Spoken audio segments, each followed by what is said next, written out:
Story out. Woman sentenced to 99 years in prison for catfish murder plot. A woman is handed down a punishment after helping kill someone for an online boyfriend. Wow. Check this out. Punishment for a crime that cannot be undone. Denali Brimmer will spend the rest of her life behind bars. She's been sentenced to 99 years in prison after being involved with the murder of her best friend, Cynthia Hoffman. The case goes darker and deeper from there. Brimmer carried out the murder after Darlene Schilmer offered her $9 million to do it and to film the act. Now, investigators say Schilmer catfish Brimmer. He posed online as a millionaire named Tyler, but that was far from the truth. And of course, we are here now. Joining us to talk about it, therapist Dr. Angela Jones and Chief Jimmy Evans from Fort Bend County. When you see someone pushed this far by a scam artist, Chief, what are your thoughts on it? Again, we talk about social media safety, not knowing who you're speaking with. And, for a long period of time, she really believed this guy, Tyler, was a millionaire, and he convinced her to carry out such a horrific crime. Now, are the scam artists or the catfishers that good, or are some people in public just that gullible? I think it's both. These people spend a lot of time in reading and developing a protocol, a method that they're going to attack some of these people that are vulnerable. And they think they're aware of what's going on, and they find themselves in a bad situation, and they actually think they're in a good situation. And Dr. Jones, when I see something like this, I think someone who may be lonely or someone who's more than willing or eager to please. Yes, it's a little bit of both. I mean, you have to get the right person to do it. The fact that it was a friend of hers and someone from somewhere else was able to catfish her. And let's digest that. Yeah. Let that sink in. Mm-hmm. This was one of her good friends she murdered. Yeah. It didn't take that much. It took a complete stranger who didn't really have to prove his identity, prove the money, to murder her friend. So this is something that was already in them. I would believe that it was already in them to do. It didn't take much to convince someone, I'm a millionaire, I'm going to give you $9 million, not even money on the front end, nothing, to murder someone. And not only was it her friend, it was someone who had a disability. Mm-hmm. And so, you have to think like, if you emailed me or if you try to catfish me, that's not going to happen. But you have to get the right person. You have to get it at the right time. And he knew who to pull on to do what he wanted to do. And it's a horrific act to record it, to send it to him. It's horrible.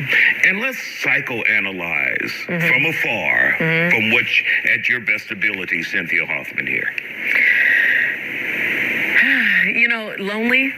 Probably rejected, wanted to fit in probably, and wanted someone to accept them. So, all I want is someone to think I'm cool, I'm going to do something like this, and they'll accept me. It wasn't about just the money. It was about... And I was about to say, I didn't hear you say the word greed.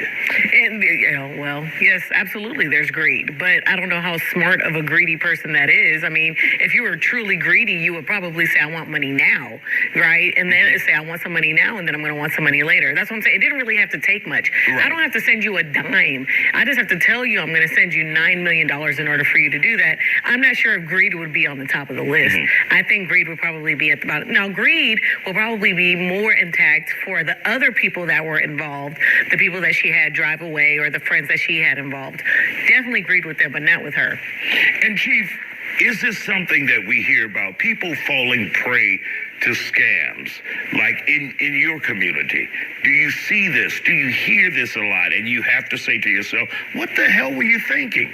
It just doesn't add up. Yeah, not just the catfishing, but just regular scam on social media, just clicking on a banner, and then next thing you know, you find yourself your bank account empty, and in this situation, being catfish, or either someone saying that they're the IRS, and we have a lot of scams where people will call and say, hey, we have a warrant for your arrest. You need to go to Western Union and send this money. So there's all types of scams out there that people got to do. And you guys warn people.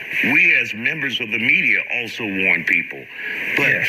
it never gets to everyone for some reason.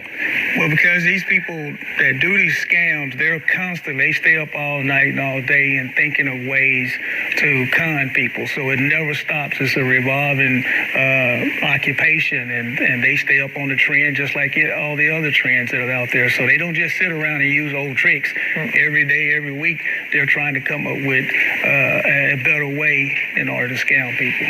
And Dr. Jones, we've always heard in our last 30 seconds we have here, or we've always seen like older people being victimized because family members may not be calling them. They may be lonely. Right. But for someone who may be, not elderly, but